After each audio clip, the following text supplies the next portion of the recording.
जब आँखों में अरमान लिया, मंजिल को अपना मान लिया, मुश्किल क्या आसान क्या, जब ठान लिया तो ठान लिया। नमस्कार, जय हिंद प्यारे बच्चों। आज हम जो विषय लेकर आए हैं, वो है भारतीय संविधान का भाग 6 यानी कि राज्य, state. UPSC, SSC, UPPSC, UPSI, UP triple SC या अन्य किसी प्रतियोगी परीक्षा की आप तैयारी कर रहे हैं जहां पर भारतीय संविधान पूछा जाता है, तो ये क्लास आपके लिए महत्वपूर्ण रहने वाली है। वीडियो को लाइक कर लीजिए, चैनल पर नए हैं चैनल को सब्सक्राइब कर लीजिए और कमेंट करके ज़रूर बताइएगा कि आपको हमारी ये सीरीज कैसी लग रही है। आपका एक लाइक, आपका एक सब्सक्राइब, आपका एक कमेंट हमारे लिए ऊर्जा का कार्य करता है और निरंतर हम आपके लिए अच्छा कंटेंट लेकर आ रहे हैं। तो भाग 6 में क्या है, ये अनुच्छेद 152 से 237 तक है, राज्य से संबंधित है। यह राज्य सरकार की कार्यपालिका, विधायिका और न्यायपालिका से संबंधित प्रावधानों का वर्णन करता है। ठीक है, तो भाग 6 में ये सब है। सबसे पहले हम देखेंगे इस खंड का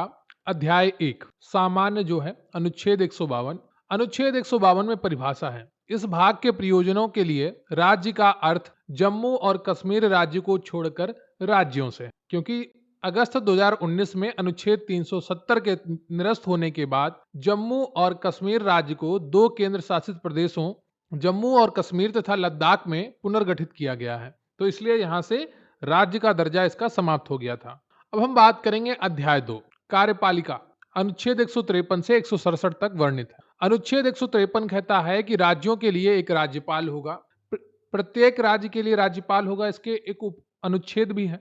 एक ही व्यक्ति को 2 या 2 से अधिक राज्यों के लिए राज्यपाल के रूप में नियुक्त किया जा सकता है। 7वां संवैधानिक संशोधन अधिनियम 1956 द्वारा यह जोड़ा गया था। पहले जब संविधान लागू हुआ तो प्रत्येक राज्य के लिए एक राज्यपाल होता था, लेकिन एक संशोधन किया गया 7वां, जिसके द्वारा यह प्रावधान किया गया एक से अधिक राज्यों के लिए भी एक राज्यपाल हो सकता है। अनुच्छेद 154 बताता है कि राज्य की कार्यपालिका की शक्ति राज्यपाल में निहित होगी और वह इसका प्रयोग संविधान के अनुसार करेगा। अनुच्छेद 155 कहता है कि राज्यपाल की नियुक्ति राष्ट्रपति करता है। अनुच्छेद 156 राज्यपाल के पद की अवधि। राज्यपाल राष्ट्रपति की इच्छा तक पद पर रहेगा। जब तक राष्ट्रपति चाहता है, राज्यपाल तब तक अपने पद पर रह सकता है।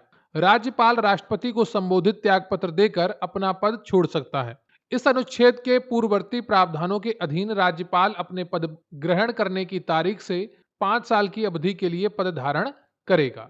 अनुच्छेद 157 क्या कहता है कि राज्यपाल के रूप में नियुक्ति के लिए योग्यता। कोई भी व्यक्ति राज्यपाल के रूप में नियुक्त होने के लिए योग्य नहीं होगा जब तक कि वह भारत का नागरिक ना हो और 35 वर्ष की आयु पूरी ना कर चुका हो। तो 2 योग्यताएं हैं, एक तो भारत का नागरिक होना चाहिए और दूसरा उसकी आयु 35 वर्ष हो चुकी हो। अनुच्छेद 158 कहता है कि राज्यपाल के पदों के लिए शर्तें क्या हैं पद के लिए। तो यहाँ पर एक में दिया है कि राज्यपाल संसद या किसी राज्य के विधानमंडल के किसी सदन का सदस्य नहीं होगा। दूसरे में दिया है कि राज्यपाल लाभ का कोई अन्य पद धारण नहीं करेगा।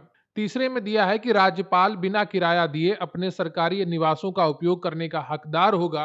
और चौथे में दिया है कि राज्यपाल को ऐसे वेतन, भत्ते और विशेषाधिकार मिलेंगे जो संसद कानून द्वारा निर्धारित करेगी। यहाँ पर एक नोट है कि यदि एक व्यक्ति 2 या 2 से अधिक राज्यों का राज्यपाल नियुक्त किया जाता है तो राष्ट्रपति यह निर्धारित करेगा कि राज्यों के बीच वेतन और भत्ते कैसे साझा किए जाएंगे। अनुच्छेद 159 कहता है कि राज्यपाल द्वारा शपथ या प्रतिज्ञान। राज्यपाल और प्रत्येक व्यक्ति जो राज्यपाल के कार्यों का निर्वहन करता है उच्च न्यायालय के मुख्य न्यायाधीश की उपस्थिति में शपथ लेगा। अनुच्छेद 160 कहता है कि कुछ आकस्मिकताओं में राज्यपाल के लिए कार्यों का निर्वहन। राष्ट्रपति ऐसे किसी भी आकस्मिकता में राज्यपाल के कार्यों के निर्वहन के लिए प्रावधान कर सकता है जो इस अध्याय में प्रदान नहीं की गई है। तो राष्ट्रपति कोई नियम बना सकता है राज्यपाल के लिए। अनुच्छेद 161 कहता है कि क्षमा आदि और कुछ मामलों में सजा निलंबित करने, हटाने या कम करने की राज्यपाल की शक्ति। तो किसी राज्य के कानून के खिलाफ किसी भी अपराध के लिए दोषी ठहराए गए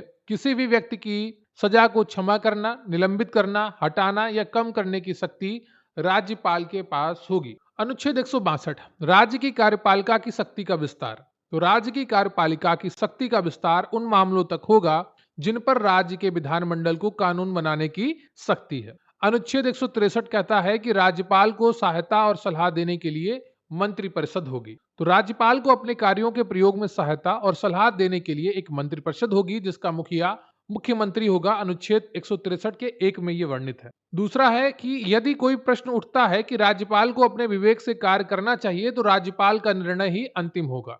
न्यायालय द्वारा मंत्रियों द्वारा राज्यपाल को दी गई सलाह की जांच नहीं की जाएगी। अनुच्छेद 164 कहता है कि मंत्रियों के बारे में अन्य प्रावधान। मुख्यमंत्री की नियुक्ति राज्यपाल करेगा और अन्य मंत्रियों की नियुक्ति मुख्यमंत्री की सलाह पर राज्यपाल करेगा। मुख्यमंत्री सामूहिक रूप से राज्य की विधानसभा के प्रति जिम्मेदार होगा। मंत्रिपरिषद सामूहिक रूप से राज्य के विधानसभा के प्रति जिम्मेदार होगा। ठीक है, ये ध्यान रखिएगा कि मंत्रिपरिषद जो है वो सामूहिक रूप से राज्य की विधानसभा के प्रति जिम्मेदार होगा। किसी भी मंत्री का अपना पद ग्रहण करने से पहले राज्यपाल द्वारा शपथ दिलाई जाएगी। जो मंत्री 6 महीने तक राज्य विधानमंडल का सदस्य नहीं है वह मंत्री नहीं रहेगा। मंत्रियों के वेतन और भत्ते राज्य विधानमंडल द्वारा निर्धारित किए जाएंगे। अब हम बात करेंगे अनुच्छेद 165 की, राज्य का महाधिवक्ता। बहुत महत्वपूर्ण है, कई बार परीक्षाओं में पूछा गया है। अनुच्छेद 76 में महान्यायवादी है जो केंद्र का वकील होता है, और जो अनुच्छेद 165 है यहाँ पर राज्य का महाधिवक्ता है जो राज्य सरकार का वकील होता है। राज्यपाल का एक ऐसे व्यक्ति को महाधिवक्ता नियुक्त करेगा जो उच्च न्यायालय के न्यायाधीश के रूप में नियुक्त होने के लिए योग्य हो। महाधिवक्ता का कर्तव्य है कि वह राज्य सरकार को कानूनी मामलों में सलाह दे। महाधिवक्ता राज्यपाल की इच्छा तक पद पर रहेगा। अब हम बात करते हैं अनुच्छेद 166 की, राज्य सरकार के कार्य का संचालन। राज्य सरकार की सभी कार्यपालिका कार्यवाही राज्यपाल के नाम पर ही की जाएंगी। राज्यपाल सरकार के कार्य के अधिक सुविधाजनक संचालन के लिए नियम बनाएगा। अब हम बात करेंगे अनुच्छेद 167 की, जो राज्यपाल को जानकारी देने के संबंध में मुख्यमंत्री के कर्तव्य की बात करता है। राज्य के मामलों के प्रशासन से संबंधित सभी निर्णयों और प्रस्तावों की जानकारी राज्यपाल को देना होगा मुख्यमंत्री को। ठीक है, यदि राज्यपाल मांग करे तो किसी भी मामले को मंत्रिपरिषद के विचार के लिए प्रस्तुत करे, ऐसा भी हो सकता है। अगला जो अध्याय है वो अध्याय 3 है, राज्य विधानमंडल, अनुच्छेद 168 से 212, महत्वपूर्ण है। अनुच्छेद 168 कहता है कि राज्यों में विधानमंडल का गठन। प्रत्येक राज्य के लिए एक विधानमंडल होगा। कुछ राज्यों में एक सदन होगा और कुछ में 2 सदन होंगे। यदि 2 सदन हैं तो वो विधान परिषद और विधानसभा होंगे। अनुच्छेद 169 कहता है कि राज्यों में विधान परिषदों का उत्साधन या निसर्जन संसद कानून द्वारा किसी राज्य में विधान परिषद को समाप्त कर सकती है या बना सकती है। ऐसा करने के लिए विधानसभा को विशेष बहुमत से प्रस्ताव पारित करना होगा। अगला प्रश्न है अनुच्छेद 170, विधानसभाओं की संरचना। विधानसभाओं में सीधे चुनाव द्वारा चुने गए 60 से 500 से अधिक सदस्य नहीं होंगे। राज्यों को निर्वाचन क्षेत्रों में विभाजित किया जाएगा।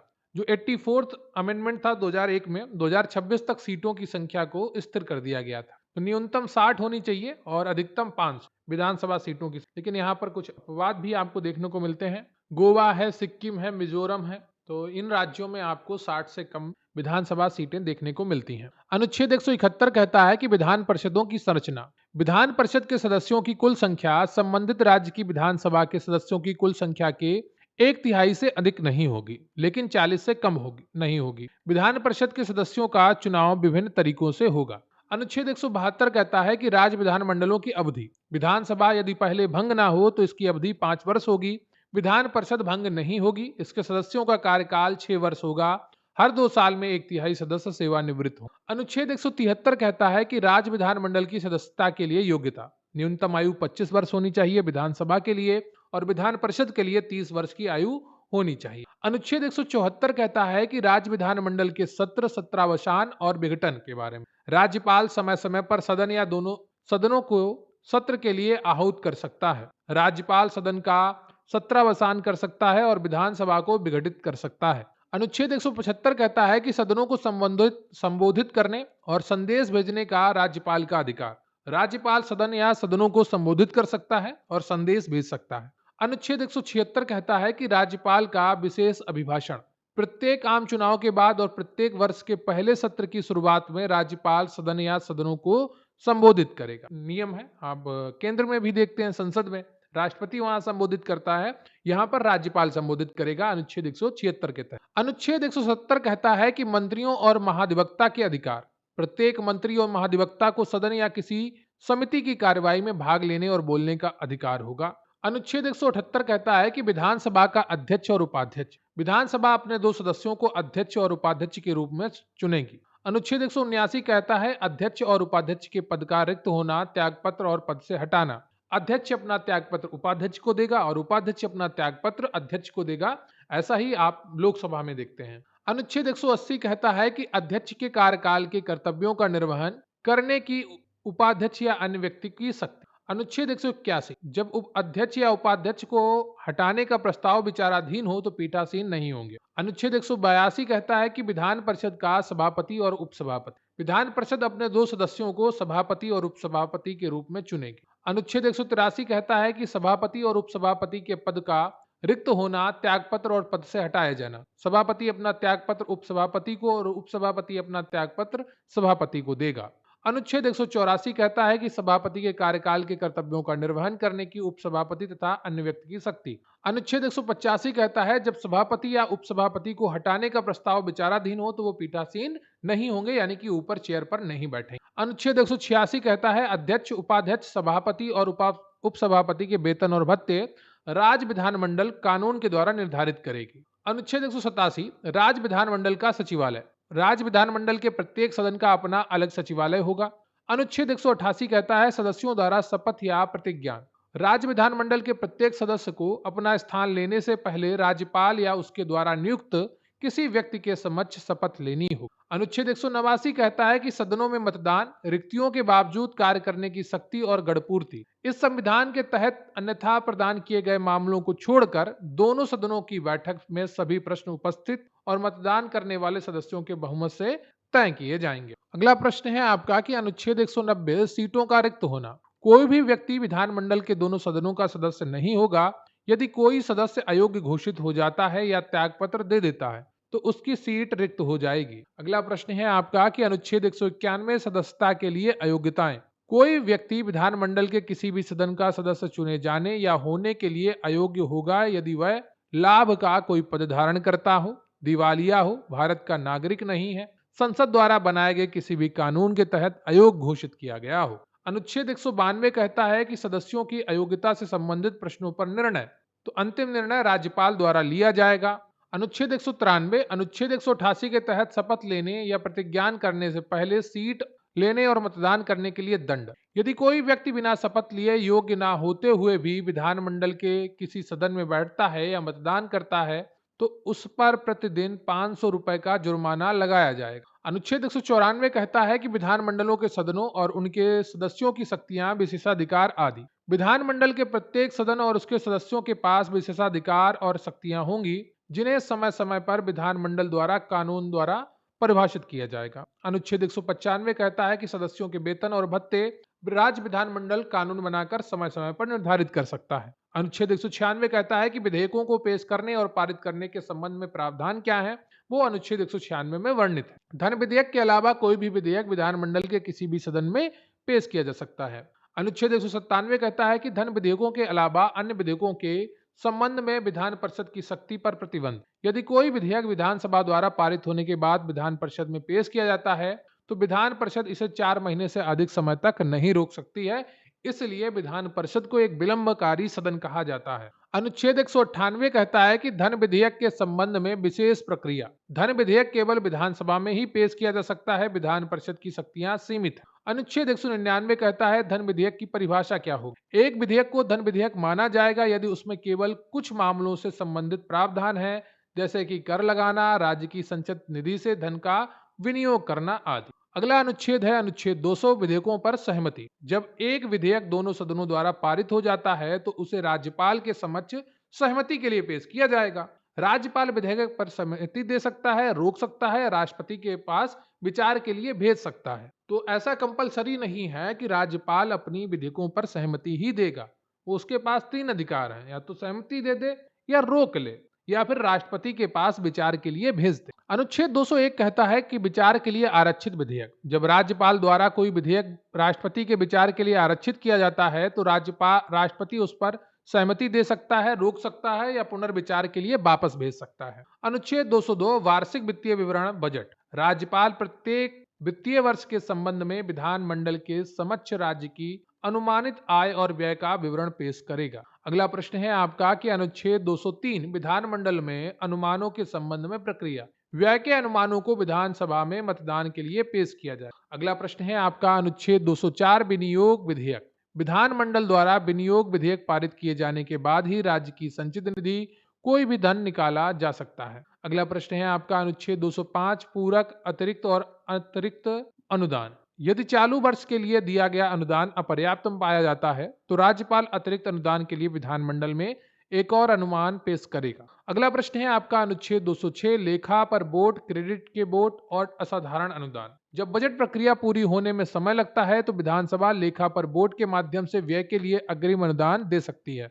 अगला प्रश्न है आपका अनुच्छेद 207 वित्त विधेयकों के संबंध में विशेष प्रावधान। एक विधेयक जिसमें अनुच्छेद 199 के प्रावधानों का उल्लेख नहीं है लेकिन राज्य के संचित निधि पर व्यय से संबंधित है तो उसे वित्त विधेयक कहा जाता है। अनुच्छेद 208 प्रक्रिया के नियम। विधानमंडल का प्रत्येक सदन इस संविधान के प्रावधानों के अधीन अपनी प्रक्रिया और कार्य संचालन को विनियमित करने के लिए नियम बना सकता है। अनुच्छेद 209 राज्य विधानमंडल में वित्तीय व्यवसाय को विनियमित करने के लिए कानून द्वारा विनियमन। राज्य विधानमंडल वित्तीय व्यवसाय के समय पूरा होने के उद्देश्य से किसी भी सदन की प्रक्रिया को विनियमित करने के लिए कानून बना सकती है। अनुच्छेद 210 विधानमंडल में इस्तेमाल की जाने वाली भाषा। विधानमंडल में व्यवसाय हिंदी या अंग्रेजी में किया जाएगा। अनुच्छेद 211 कहता है कि विधानमंडल में चर्चा पर प्रतिबंध। तो उच्च न्यायालय या उच्चतम न्यायालय के किसी भी न्यायाधीश के आचरण के संबंध में विधानमंडल में कोई चर्चा नहीं होगी। अनुच्छेद 212 कहता है कि न्यायालयों द्वारा विधानमंडल की कार्रवाई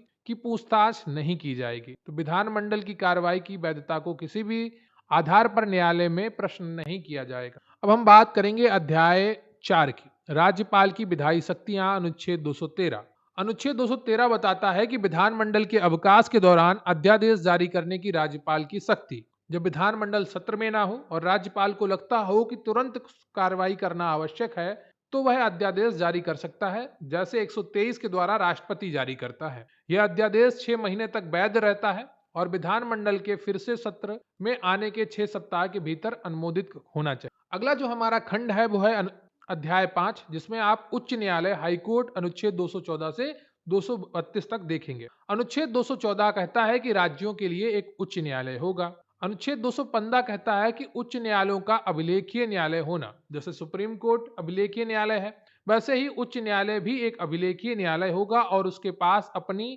अवमानना के लिए दंडित करने की शक्ति होगी। अनुच्छेद 216 कहता है कि उच्च न्यायालयों का गठन। प्रत्येक उच्च न्यायालय में एक मुख्य न्यायाधीश और ऐसे अन्य न्यायाधीश होंगे जिन्हें राष्ट्रपति समय समय पर आवश्यक समझेंगे। अनुच्छेद 217 कहता है कि उच्च न्यायालय के न्यायाधीश की नियुक्ति और पद की शर्तें। तो उच्च न्यायालय के प्रत्येक न्यायाधीश को राष्ट्रपति द्वारा नियुक्त किया जाएगा और वह 62 वर्ष की आयु तक पद धारण करेगा। 15वें संवैधानिक संशोधन अधिनियम 1963 द्वारा सेवानिवृत्ति की आयु 60 से बढ़ाकर 62 कर दी। अनुच्छेद 218 उच्चतम न्यायालय से संबंधित कुछ प्रावधानों का उच्च न्यायालयों पर लागू होना। अनुच्छेद 124 के खंड 4 और 5 के प्रावधान उच्च न्यायालयों के न्यायाधीशों पर भी लागू होंगे।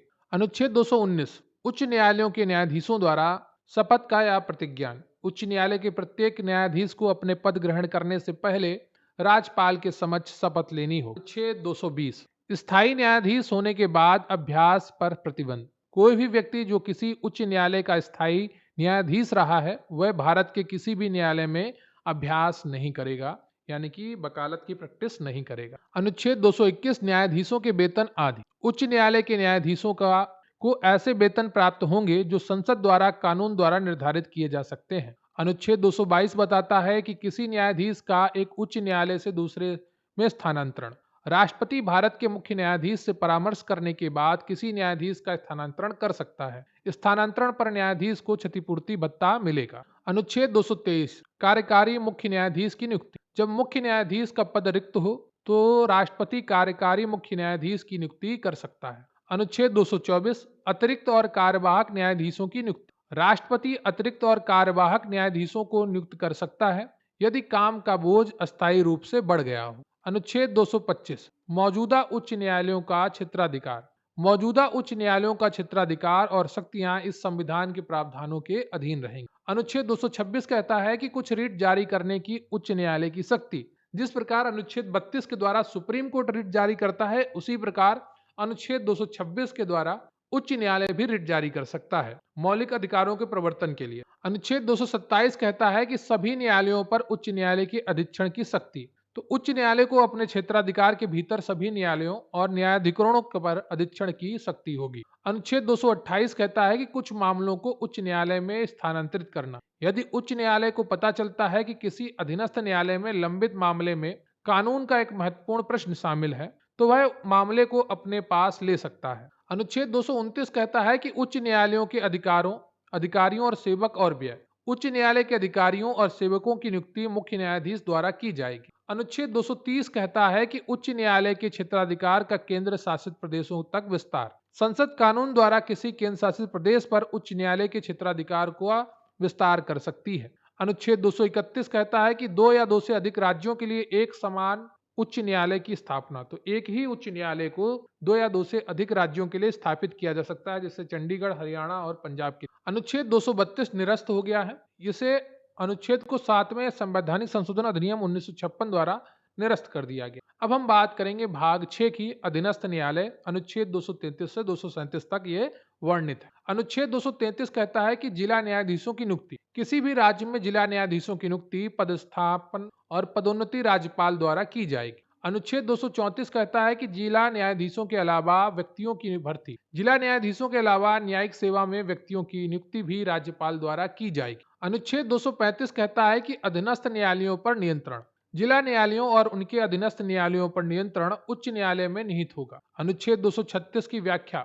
इस अध्याय में जिला न्यायाधीश और न्यायिक सेवा की व्याख्या दी गई है। अनुच्छेद 237 कहता है कि इस अध्याय के प्रावधानों का कुछ वर्ग के मजिस्ट्रेटों पर लागू होना। तो राज्यपाल सार्वजनिक अधिसूचना द्वारा निर्देश दे सकता है कि इस अध्याय के प्रावधान मजिस्ट्रेटों के किसी वर्ग या वर्गों पर लागू होंगे। वीडियो को लाइक कर लीजिएगा, चैनल पर नए हैं चैनल को सब्सक्राइब कर लीजिएगा, कमेंट करके बताइएगा कि हाँ आपको ये वीडियो कैसा लगा, और अपने दोस्तों के साथ भी इस वीडियो को शेयर करिएगा। उम्मीद करता हूँ मैंने आपके लिए एक अच्छा कंटेंट लेकर आया हूँ और आपको हर एक चीज़ समझ में आई होगी। कुछ चीज़ें आपको बोर करती हैं, तो भाग 6 कुछ ऐसा ही है, जहाँ पर काफ़ी कुछ ऐसा लगता है कि आप बोर हो रहे हैं, लेकिन घबराने की आवश्यकता नहीं है। धीरे धीरे बस आप पढ़ते रहिए और चीज़ें आपको धीरे धीरे याद हो जाएंगी। राज्य विधानमंडल किस अनुच्छेद में है, सुप्रीम कोर्ट किस अनुच्छेद में है, अध्यादेश किस अनुच्छेद में है, राज्यपाल की क्षमादान शक्ति किस अनुच्छेद में है, राज्यपाल की योग्यता किस अनुच्छेद में है, राज्यपाल की नियुक्ति किस अनुच्छेद में है ना। तो ये सारी चीजें आप ध्यान रखिए और आपका ये पार्ट भी बहुत अच्छे तरीके से कंप्लीट हो गया है।